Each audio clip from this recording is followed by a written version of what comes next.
నాకు ప్రైజులాడు చెప్తున్నాడు, మళ్ళీ నా గురించికే వచ్చి నీకు తేడాగా చెప్తున్నాడు అంటే వీడెవడో? వీడు దేవుడి కుమారుడా? వీడెవడో? వీడు సమాధానపరిచేవాడా? వీడెవడో? వీడు మేలు కోరేవాడా? వీడెవడో? వీడు పూర్తిగా మంచి వాతావరణం కోరుకునేవాడా? నా దగ్గర మంచి కొట్టినా నీ దగ్గరకు వచ్చి నా గురించి రాంగా చెప్తున్నట్టు వీడెవడీడు? వీడెవడీడు? నమ్మక ద్రోహి. ఇది కొండగత్తే కొండిగాడు. నీకు దొరుకుంటే డైరెక్ట్ చెప్పు, అరే ఇలా అనిపిస్తుందిరా, ఏంట్రా నువ్వు వాడు చెప్పు వీడికి మాత్రం ప్రైజ్లాడు చెప్తావు, పక్క పోయి వీడి కోసం సోది చెప్తా. నేనేమనాలరా? నిన్నేమనాలి చెప్పు? నిన్నేమనాలి అసలు అడుగుతాను. ఆడదానివైతే నిన్నేమనాలి, మగాడవైతే నిన్నేమనాలి, పిల్లోడవైతే ఏమనాలి? మిమ్మల్ని సర్ప సంతానం అనాలా? ఏమనాలి? వీళ్ళ సిమ్టమ్స్ ఎలా దొరుకుతాయి చూడండి. వీళ్ళ డైరెక్ట్ గా చెప్పరు. వీళ్ళ క్లోజ్కున్న చలిగాలికి అంటే స్నేహితులు ఏం చేస్తారంటే డైరెక్ట్ గా చెప్పకుండా పక్కోడికి ఎక్కిస్తుంటారు. ఈ పక్కోడికి ఎక్కించే విశ్వవాయువులు ఎవడంటే గుర్తుపెట్టుకోండి.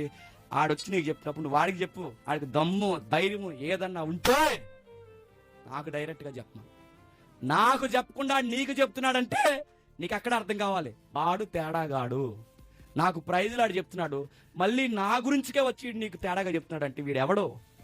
వీడు దేవుడి కుమారుడా? వీడెవడో? వీడు సమాధానపరిచేవాడా? వీడెవడో? వీడు మేలు కోరేవాడా? వీడెవడో? వీడు పూర్తిగా మంచి వాతావరణం కోరుకునేవాడా? నా దగ్గర మంచి కొట్టినా నీ దగ్గరకు వచ్చి నా గురించి రాంగా చెప్తున్నాడు వీడెవడీడు? వీడెవడీడు? నమ్మక ద్రోహి. వీడెవడేడు? అపవాది కుమారుడు. వీడెవడేడు? సాతానికి ఏజెంట్గా పనిచేస్తున్నాడు. అడిగి ఎవరైనా మనకు వీళ్ళ సత్యం చెప్తున్నారో అసత్యం చెప్తారో తెలియాలి అంటే వాళ్ళు మాట్లాడుతున్న మాట తీరుని అంచనా వెయ్యండి. వాళ్ళు సింపుల్గానే పెడతారు, ముడి ఏమంటారు. వాళ్ళు సింపుల్గా వచ్చి అంటే ఇది చెప్పకూడదు అనుకున్నాను కానీ చెప్పనంటాడు. ఇంకెందుకు ఇంకా చెప్పడంటే చెప్పకూడదు అనుకున్నాడు, ఏదో ఉందనే కదా. ఇంకా ఈ చెప్పకూడదు అనుకున్నా కానీ చెప్పనన్నాడంటే ఇంకా అయిపోయింది కదా, ఇంకేముంది ఇంకా తగలడే ఇంకంతే. కొండాలు ఎలా ఉంటాయంటే నైస్గా ఉంటాయి. కొన్నిసార్లు కొండాలు చెప్పేవాళ్ళు ఎలా చెప్తారంటే ఎక్స్ప్రెషన్తో చెప్తారు. ఎక్స్ప్రెషన్ ఎలా ఉంటుందంటే మీరు జాతకనండి. ఇప్పుడు నేనే ఉన్నాను అనుకోండి, ఎవరో వచ్చి అడిగారు నన్ను, సాయి వెంకటేశ్వర అని వచ్చారు కదా ఏరి అని అడుగుతారు. అప్పుడు నేనేం చెప్పాలి? ఏదో పని ఉందని వెళ్ళాడని మళ్ళీ వచ్చేస్తాడు. అలా కాకుండా ఎక్స్ప్రెషన్ ఎలా ఉంటుంది చూడండి, పని ఉందని పోయాడు, ఏటో మరి చాలేక అయిపోయింది, తగలడిపోయింది ఇంకంతే. ఇక చెప్పా అది నిజమే చెప్పాడు, బాగా సత్యమే చెప్తాడు, కానీ సత్యాన్ని చెప్తున్నప్పుడు ఎక్స్ప్రెషన్ మారుతుంది చూసారా, అయిపోయింది. వీళ్ళ బాడీ సైకిల్ ద్వారా కూడా చెప్పండి కొండాలు చెబుతారు. చెప్పే విధానం బాగుండాలి, ఉన్నది ఉన్నట్టు చెప్పడం బాగుండాలి. ఆ సాగదింపుల మాటలు ఎందుకు చెప్తున్నావు? అది నొక్కి ఎందుకు చెప్తున్నావు? స్పీడ్ బ్రేకర్లు వేసినట్టు ఎందుకు మారుస్తున్నావు? ఏదో ఉన్నట్టు ఎందుకు హైట్ చేస్తున్నావు? ఈ నేచర్ ఏంట్రా? ఇది దేవుని పిల్లల స్వభావమా? ఎవరి స్వభావం చెప్పండి? కొండములాడే సాతాను స్వభావం. ఇంకా ఏం చేస్తారు ఈ కొండలాడేవారు? కొన్ని గుర్తులు చెప్తారు, ముగిద్దాం. ఒకటి నిజం చెప్పుకోవడం చేత కాని వాళ్ళు, ధైర్యం లేని వాళ్ళు పక్కలో చెప్తున్నప్పుడు అదే మీ గుర్తు వాళ్ళ కొండగాళ్ళని. చెప్పాల్సినట్టుగా డైరెక్ట్గా చెప్పకుండా మూడో వ్యక్తి అని నీకు చెప్తారంటే అదే గుర్తు నీకు కొండగాళ్ళని. మరొకటి పరోక్ష సూచనలు ఇస్తారట. ఇంగ్లీష్లో భలే రాస్తాడు, ఇండైరెక్ట్ మీనింగ్స్ వచ్చేలా చెప్తారట. పరోక్షంగా సూచనలు చెప్తారట. ఏమని వాళ్ళు ఏంటంటారంటే కిందకి అంటారు, సాతాను గాడు ఏదైనా ఎగ్జాంపుల్ తీసుకోండి, ఏంటి తినొద్దన్నాడా? తినొద్దన్నం ఏంటి? పరోక్ష సూచనలు అనమాట.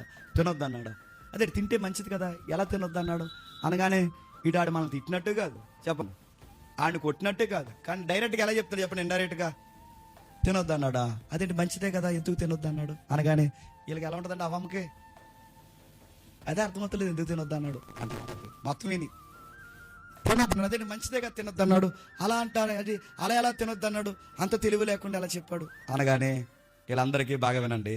వెంటనే డిమ్మని జ్ఞానోదయం అయిపోయి ఇప్పుడు మమ్మల్ని ఏం చేయమంటావని ఏలే వారిని అడుగుతారు, ఏమని సలహా.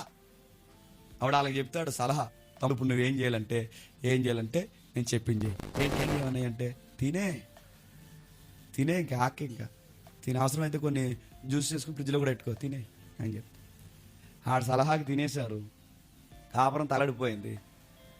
దేవుడు వచ్చి మాట్లాడుతున్నాడు, సిగ్గుపడిపోయారు. ఎప్పుడు గుర్తుపెట్టుకోండి, ఇతరుల మాటలు విని మంచి సహవాసాన్ని దూరం చేసుకున్నారో ఆ వ్యక్తులు వచ్చి నిజాయితీగా మీతో మాట్లాడుతున్నప్పుడు వాళ్ళ కళ్ళల్లోకి నేరుగా చూసి నువ్వు మాట్లాడలేవు, చెప్పండి వాడు మాట్లాడలేడు, మీ ముఖాలు చెల్లవు, వెలవెలబోతాయి. దేవుడు వచ్చి మాట్లాడుతున్నప్పుడు తట్టుకోలేకపోయారు, దాక్కునిపోయారు. ఈ యొక్క ఇండైరెక్ట్ మీనింగ్ తో మనకి మీనింగ్ వచ్చేలా మాట్లాడేవారు. వాళ్ళు నిజం చెప్తున్నట్టే, ఇన్ఫర్మేషన్ ఇస్తున్నట్టే మాట్లాడి అలా ఎలా అన్నాడని వాళ్ళతో ఎలా అయితే తినిపించారో వారు అలాగే మాట్లాడతారు. జాగ్రత్త. రెండవది, వాళ్ళు మాట్లాడుతున్నప్పుడు మరొక వైఖరిని వనకరిస్తారట. అంటే చెప్పనా, వాళ్ళు మాట్లాడుతున్నప్పుడు వారు ఎంత దారుణమైన వ్యక్తిత్వానికి వరిగడతారంటే, కొన్ని విషయాలు మాట్లాడుతున్నప్పుడు కొన్నిసార్లు వాళ్ళకి తెలుసు ఈ మాట అంటే గాయం అవుతుందని. వాళ్ళు డైరెక్ట్గా గాయపరిచినట్టు చెప్పరు. వాళ్ళ మెల్లగా ఒక ఇత్తనం వేసి వెళ్ళిపోతారు అనమాట. ఆ ఇత్తనం వేసి వెళ్ళిపోయిన తర్వాత దీనికి దానికి వాళ్ళు సింక్ చేసుకుంటారు. దానికి సింక్ అయినప్పుడు అనవసరంగా ఎందుకు చెప్పాడు అనగానే, ఇప్పుడు చెప్పలేదు, ఏం చేయలేదు, కానీ దానికి సింక్ అయినప్పుడు ఏమవుతుందంట, అందుగా ఇదా ఇలాగా అని మొత్తం ఇంక వీళ్ళకి చెప్పకూడదు. మొత్తం స్టోరీ వెళ్ళేస్తారు. మొత్తం రైటర్స్ వెళ్ళే చెప్పండి, కథా స్క్రీన్ పై దర్శకత్వం అంతా వెళ్ళే, మొత్తం వాడు జస్ట్ ఇంటి ఇచ్చాడు అంతే. ఆ ఇంటి అంతే చెప్పి మొత్తం స్టోరీకి మళ్ళీ ఏం చేస్తారు చెప్పండి, వాళ్ళు మంచిది దాకానే చేసేస్తారు. మనం గుర్తులు ఎలాగే ఉంటాయంటే ఇలాగే ఉంటాయి. గ్యాస్ చెప్తున్నప్పుడు స్లో మోషన్స్తో చెప్తారు. వాళ్ళ అబద్ధాలు ఆడుతున్నప్పుడు పాయింట్స్గా చెప్తారు. వాళ్ళ మాట్లాడుతున్నప్పుడు ఎంత మంచి వాక్యం అయిన తర్వాత కూడా అది కాదురా ఇదిరా అని మనం చెప్పినా కూడా ఎదుటి వాళ్ళకి అర్థం కావట్లేదంటే వాళ్ళు చాలా బలంగానే చెప్పండి అబద్ధాలు వాళ్ళ జీవితంలో చేస్తారు. ఒక మంచి నేల తొలకర శ్రీకులు అలా పడ్డాయి అనుకోండి, మంచి నేల అయితే మంచి పంట వస్తుంది. నేలే పాడైపోయింది అనుకోండి, ఆ పాడైపోయిన నేల మీద నేను ఎంత మంచి వాక్యం చెప్పినా మంచి పంట వస్తుందా? రాదు. కొంతమందికి ఎంత వాక్యం చెప్పినా, ఎన్ని మాటలు చెప్పినా, వాళ్ళకి ఎంత బల్లగుద్ది ఏడ్చి చెప్పినా వాళ్ళకి ఎందుకురా మంచి అర్థం అవట్లేదంటే వాళ్ళ నేల పాడైపోయింది. సీడ్ మంచిదే, వేసే విత్తనం మంచిదే, కురిసే వాన మంచిదే, అన్నీ మంచివే, కానీ మంచి పంట ఎందుకు రావట్లేదు? నేలే తేడా. ఎంత పంట వేస్తే ఏముంది, ఎంత వర్షం పెడితే ఉంది, ఎంత సాగు చేస్తే ఏముంది, నేలే తేడా అయిపోయింది. ఇది మీకు అర్థమైతే బైబిల్ చెప్తుంది నీకు నాకు జాగ్రత్త. వింటున్నవాడు తప్పు వింటున్నప్పుడు బాగా అంటే చెబుతున్నవాడు ఎంత తప్పు చేస్తున్నాడు, ఎంత వాస్తవమో వింటున్నప్పుడు కూడా ఎదుటోడు చెప్తున్నది అది వాస్తవమా అవాస్తవమా, నాకు ఉపయోగమా ఉపయోగం కాదా, దీని వల్ల నేను దేవునిలో బలపడుతున్నానా లూజ్ అవుతానని చెక్ చేసుకోకపోవడం కూడా చెప్పండి నీ తప్పు. వాడు చెప్పడం వాడి తప్పు, వాడు చెబుతున్నది చెప్పండి నువ్వు వినడం నువ్వు తప్పు. ఇలా విని కాపరాలు పాడైపోయి కోట్లు తిరుగుతున్న వాళ్ళు ఉన్నారు నాకు తెలుసు. ఇలా విని 20-30 ఏళ్ళు కలుసున్న స్నేహితులు విడిపోయిన స్నేహితులు ఉన్నారు నాకు తెలుసు. ఇలా విని కేవలం చిన్న చిన్న మాటలకి ఇక్కడ గుంపిడిపోయి మరో దిక్కున సంఘం పెట్టుకున్న సంఘాలు ఉన్నాయి నాకు తెలుసు. పెద్ద గొడవలు ఏమవ్వాలి, కత్తులు కటారాలతో ఏం కొట్టుకోరు, చిన్న మాట, ఆ చిన్న మాట ఏమవుతుంది చెప్పండి మొత్తం. అందుకే మరి ఎలా అన్నా దీని నుంచి బయటకు రావాలి అంటే బైబిల్ చెప్తుంది, ఒకడు వాగుతున్నప్పుడు వాడు ఆత్మీయ స్థితిని చూడు, వాడు ప్రేయర్ లైఫ్ ఎంతో చూడు, వాడు బైబిల్లో వాడికి ఎంత లోతైన ఏరుందో చూడు, వాడు మంచి పలుకుతాడు అబద్ధాలు పలుకుతాడు చూడు.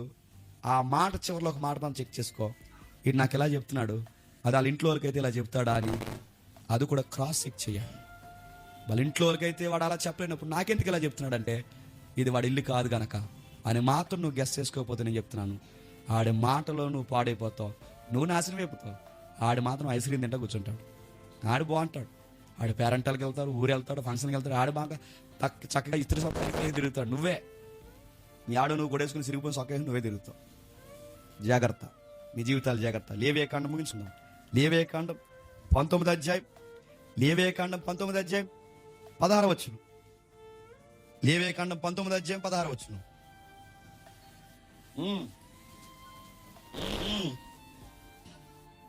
నీ సహోదరునికి ప్రాణహాని ఎలా వస్తాయి చెప్పండి?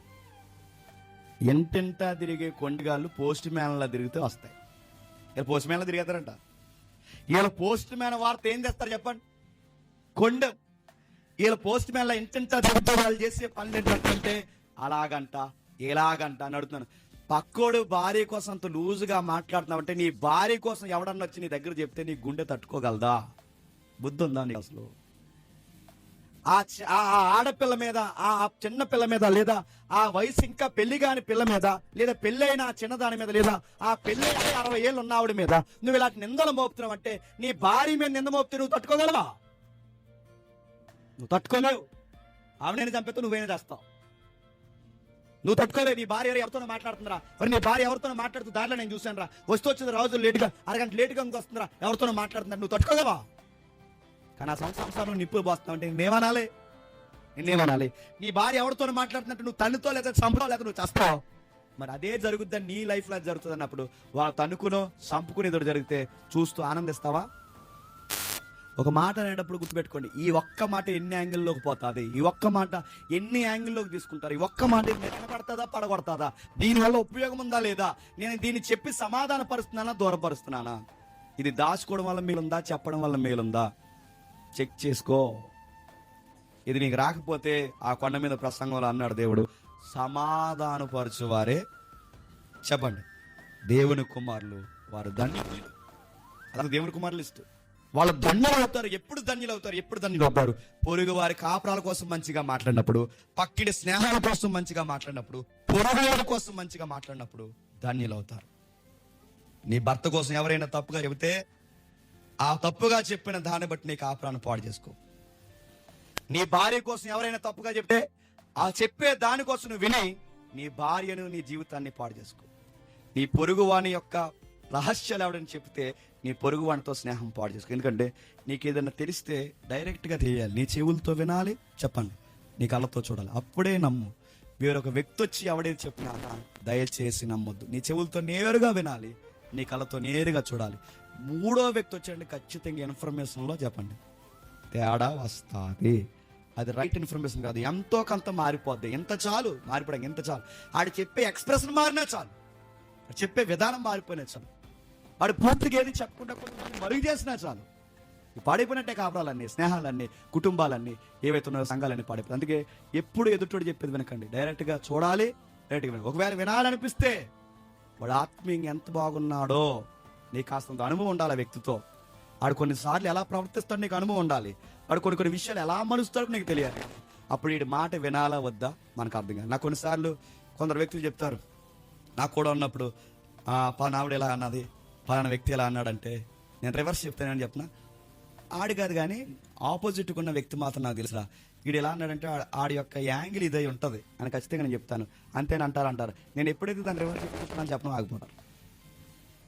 నేను చాలాసార్లు ప్రయత్నం చేశాను. మీరు కావాలంటే చూడండి, ఎవరైనా మనకు వ్యతిరేకంగా చెప్తున్నప్పుడు ఆ వ్యక్తి కోసం మనకి వ్యతిరేకంగా చెప్తున్నారు, వాళ్ళ గురించి అలా కాదురా, అలా అనుంటారు, వాళ్ళ పొజిషన్ ఇద్దరా అని చెప్పి వాళ్ళకి రివర్స్ చెప్పండి. ఇంకా వాళ్ళ కోసం చెప్పడం ఆగిపోతారు. ఇది మీరు ప్రాక్టీస్ చేయండి. ఎదుటోళ్ళు చెప్తున్నప్పుడు అవసరమైతే మీ బాడీ సైకిల్ ద్వారా అయినా సరే నెక్స్ట్ ఏంటి ఇచ్చిన ప్రేయర్ చేసుకున్నాం అనండి. అడిగి అర్థమైపోతుంది చెప్పకున్నాను ఏమని, ఇడికి ఏంటో చెప్పండి ఇష్టం లేదు. అలా మాట్లాడుతూ మనం నెక్స్ట్ టాపిక్ వెళ్ళిపోండి. ఆ నెక్స్ట్ ఏంటి, రేపు ఏం చేద్దాం అని అడగండి. అడిగినే ఓపుగా ఇంట్రెస్ట్ లేదు. అలా చెప్పుకున్నా నీ కళ్ళు ఇలా పెద్ద అయిపోయి, చెవులు ఇలా పెద్ద అయిపోయి, ఇంకా ఇలా పక్కొచ్చేలా ఇలా ఏ మాడుకున్నారా అంటే ఇంకా మళ్ళీ ఆడుతున్నాడు. ఎండ మళ్ళీ ఆడితే ఇంకా మొత్తం వాడు రాజమౌళి కానీ గడి చెప్తాడు. చెప్పదా ఇప్పుడు మొత్తం కొండలు దూకేడాలు నదులు అన్నీ చెప్తాడు. చెప్పడా అని చెప్తాడు. ఏమనుకుంటున్నా కొండ దూకేయాడు, ఏమనుకుంటున్నా కొండ నేను చెప్తాను. అందుకే జాగ్రత్త. కొండములు చెప్పువారు సాతాను సంబంధులు, సమాధానపరిచేవారు చెప్పండి దేవుని సంబంధులు, వారు ధన్యులు. మిగిలిన భాగం వచ్చే వారిని చూద్దాం. సమాధానపరచు దేవుడు మనందరికీ సమాధానం కలుగజేయను కాక.